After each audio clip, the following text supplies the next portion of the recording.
Yes, yes, yes. Welcome to Marvel Madness, where we will cover everything Marvel, the TV shows, the movies, the announcements, trailers, all of that. And the hottest thing right now is WandaVision. WandaVision started on Disney Plus about a month ago, and it's been going crazy. But let's talk about this latest episode 6. Woo! Oh my god. Stop playing with Wanda. That's how I feel. Stop playing with Wanda. She is obviously more powerful than the rest of y'all. And S'mores just don't want to listen. And they just don't want to learn. Did she create mutants? Is there now mutants in the MCU? Let me explain to y'all my breakdown of this WandaVision episode. First things first, what's up with Quicksilver? What do y'all think about this Quicksilver thing? So, because from the previous episode when they had the cameo at the end of the door, people was like, oh, it's the X-Men Quicksilver. Oh, is Quicksilver back alive? Oh, what's really going on? The alarm was ringing prior to, to Quicksilver popping up at the door in episode 5. So when you watch this episode, I don't know, just it's weird. Like from what I'm taking it as him asking, Wanda all these questions about how it started. He's impressed by how it started. Him wanting to take care of the kids instead of, Vision being around. It seemed like there's an alternative motive here. And it seemed like Wanda really didn't bring him here. I feel like if Wanda brought him here, she wouldn't be asking all the questions that she has to confirm his identity, basically. She's on her DJ Vlad-ish, confirming his identity, seeing what he did. My current theory, because there's been a lot of hints. Did y'all peep that part where he said the XY chromosome? When he first said X, I'm like, about to say X gene? What do you mean XY chromosome? Like, that kind of stopped me for a second. Like, was that something connected to the X-Men? Because I think, part of me thinks that this is a manifestation. This is not really Quicksilver. It's another entity that's trying to pull on Wanda's strings and pull on her emotions to either take advantage of her, take over the kids or whatever. Part of me is thinking that, and that Feige and Marvel, all they're really doing is playing with us and using X-Men references to try to mess with us, and knowing that it's kind of crazy.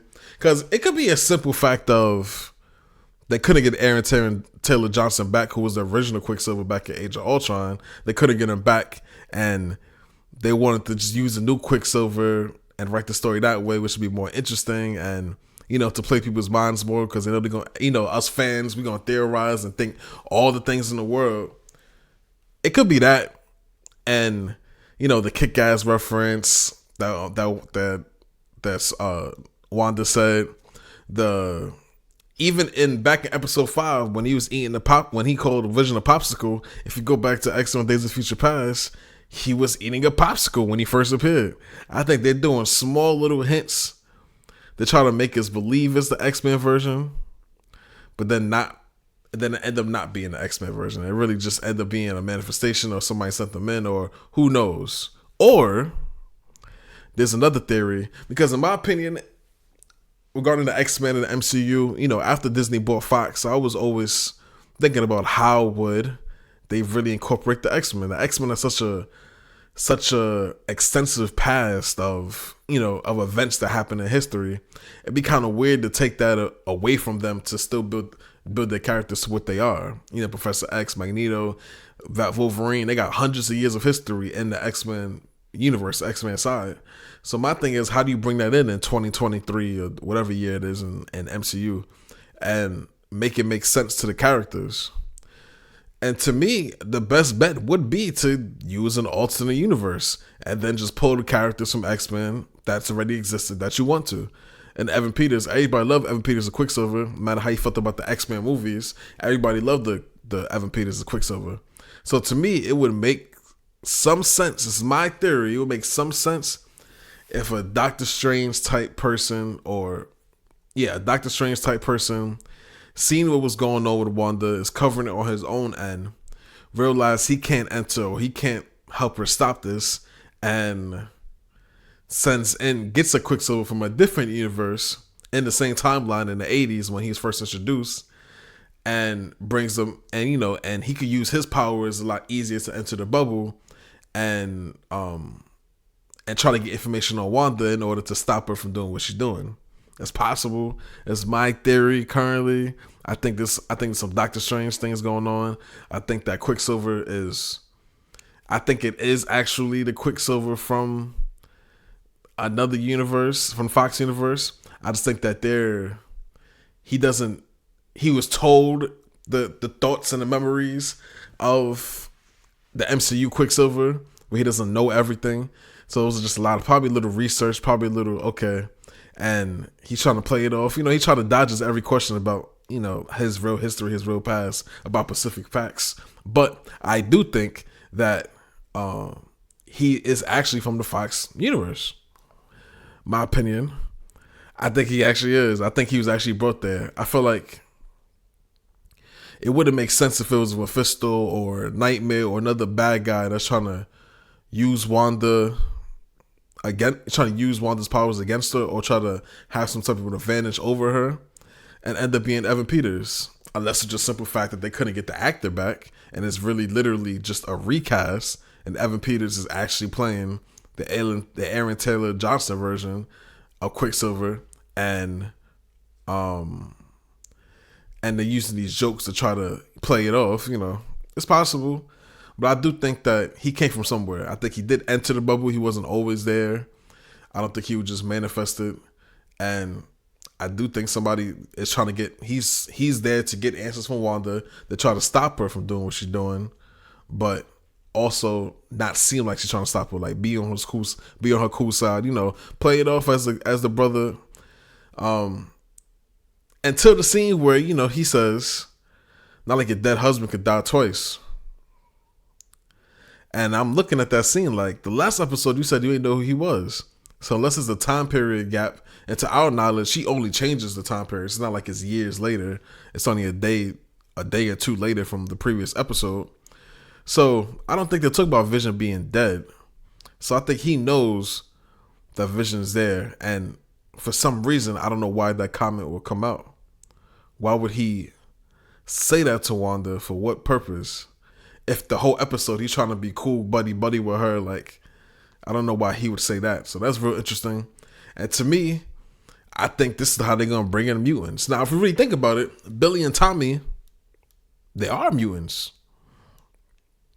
Billy and Tommy are technically mutants, or they were the first kids who were really birthed with superpowers in the MCU that I can think of. They were birthed with them. So in a sense, they are, you can say, mutants. And Ashley, if you know the House of M story, Ashley expands the bubble at the end of the episode. Is this gonna be like a reverse effect of House of M, where people start having superpowers? We see Monica's DNA is all changed, reorganized. She came in and out the bubble all crazy, the hex, and she came in and out the hex all crazy, and now she might have superpowers, or something is wrong clearly. But I don't think that's gonna happen for everybody.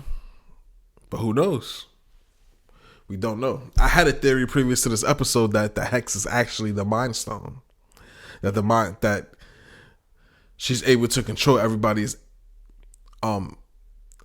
in her hex, because it's actually a Mind Stone type power, which is why Vision could live and be perfectly fine within the hex.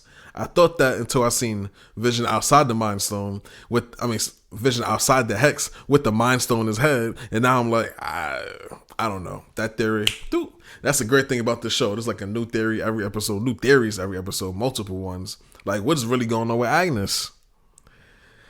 Is she really faking? You see how she was in the intro episode, and she was with the kids in the intro episode, which I really think is showing that she wants the kids, or she wants something to do with the kids, or she wants the kids' powers to do something, because they keep putting her with the kids. Last episode 5, she came in the house, to help the kids from crying or whatever. And then this episode, she was in the intro, and she was with the kids in the intro shot, if you realize.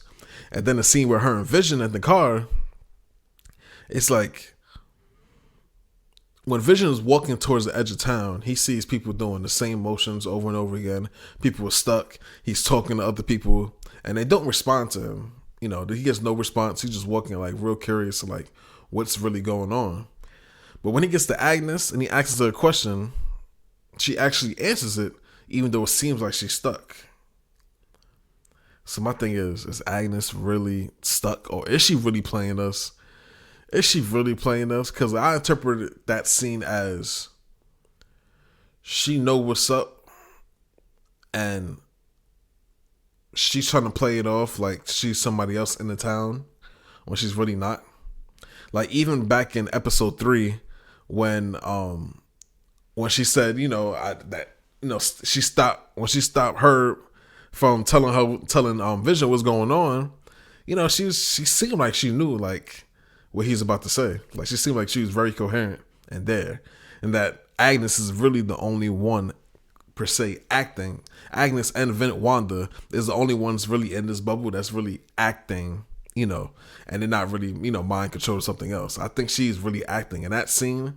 I think she was really acting, and Vision touching her did really nothing to her. She was just acting as if she was, trapped in something else. Like, you Avenger, are you dead? Oh, you're dead. Are you here to save us? Like, I don't know. The whole scene was just weird. I think Agnes is definitely in on it. Let me know what y'all think for sure. Another thing I want to bring up is her kids. Episode 3, when she birthed her kids, we seen a stork move.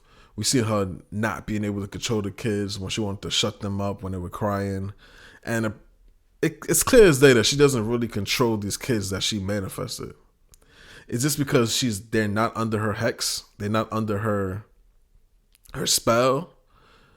Because even in the end of the episode, when you see her do her little hand power movements, if you really peep for a quick second in slow motion, you'll see that the kids were still moving while everybody else froze. She didn't freeze the kids. Billy and Tommy was still moving slightly as everybody else froze. So is it a case of she can't control the kids, or they have power, so they're reflecting off of her hex abilities? Like, what's really going on with the kids?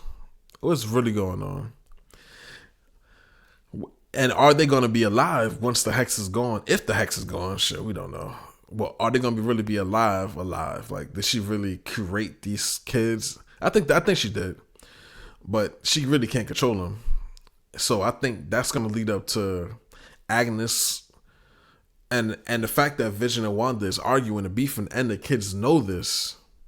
I think this is going to lead to Agnes's chance to really come in, swoop in, and really take the kids from Wanda's side. And she can't stop the kids. She might be able to control Agnes to a certain extent, because Agnes definitely seems scared of her. But she can't stop the kids. And they made that clear kind of every episode. Another thing is, in episode 5, she spoke about her brother being alive, and she was talking in present tense to Billy and Tommy. But this episode, she talks about her parents. And, Quicksilver says, I think the parents would have loved this, and I can guarantee, watch next episode, we're gonna have Wanda's parents appear out of nowhere. They might just manifest out of nowhere. She might manifest it, or somebody is watching her and helping her manifest these people that's coming into her life. So I wouldn't be surprised if we actually seen the parents next episode. Don't be surprised by that. I can see it. Lastly, I want to talk about is Hayward and Monica. Oh my God. If he said that about my dead mother in front of me, don't talk about my mother like that. Monica should have jumped off that table and slapped her out of him. Slapped her out of him. Man, don't be talking about my dead mother like that. That was crazy. Her reaction wasn't enough for me either. I would have tried to shoot him. I would have did something. He wasn't just, oh, yeah, y'all get off my base. No, hell no. I would have punched you in your face. Don't talk about my dead mother like that. Like, I had a choice to be snapped away for 5 years. Like, get out of here, Hayward. He obviously evil. He obviously up to something. What's up with that whole Vision thing? Because apparently it seems like he had a tracker on Vision from when they had Vision's corpse in their possession as Sword. So did he have a track on him? Was he trying to use the vibranium? Or was he trying to bring back... Oh, you know what? I might say that for another video. What is what is Sword's real plans, and even the way he said Vision is really trying to get out, huh? Like the way he said it, like he know what's more what's going on than he's explaining. And if you really go back to episode 4, now it's like, why did he even send Monica on this mission in the first place? Like it clearly was more than what he told Monica it was in the missing persons case. We haven't even got to that part of it. So what is Sword and what is Tyler Hayward real motive here? Because now half his team, or most of his team, is gone, and he's probably gonna need Monica again to even try to stop Wanda. Watch, he gonna need Monica again. And talking about Monica, who is this aerospace engineer? You know, now Darcy's in the bubble, and you know Jimmy Woo finally showed some. You know what I mean? Finally showed his hands a little bit. Monica, you know, she got the badass scene where she's holding the gun at the bot, like with the shot. It was dope. Dope scene where they get away from the Sword guards. But who is this aerospace engineer that they're going to meet? My opinion, knowing Marvel, knowing Disney Plus shows is coming up, I think it's Ironheart, aka Riri Williams. Now I know she said I'm gonna go get my guy, but the way she said guy could be a reference to girl or guy. She just said guy like that's the person. She didn't really say guy as in a male figure, in my opinion. That's the way I interpreted it. But who do y'all think this aerospace engineer is? In my opinion, I think it's gonna be Riri Williams. I know people want Reed Richards and other, you know, people like that, which would be dope too. That'd be crazy. But I think it's Riri Williams, in which they're gonna start setting up her Disney Plus show coming out, you know, down the pipeline. And we're gonna see that in the next episode. It's my first video at Marvel Madness. Subscribe to the channel. Follow me on Twitter. I'm recapping WandaVision. I'm dropping videos throughout the week. Talk about, you know, theories, reviews. Let me know your thoughts on what I was talking about and your own theories. I'd love to hear theories, have conversations with everyone. At Marvel Madness, I'm out.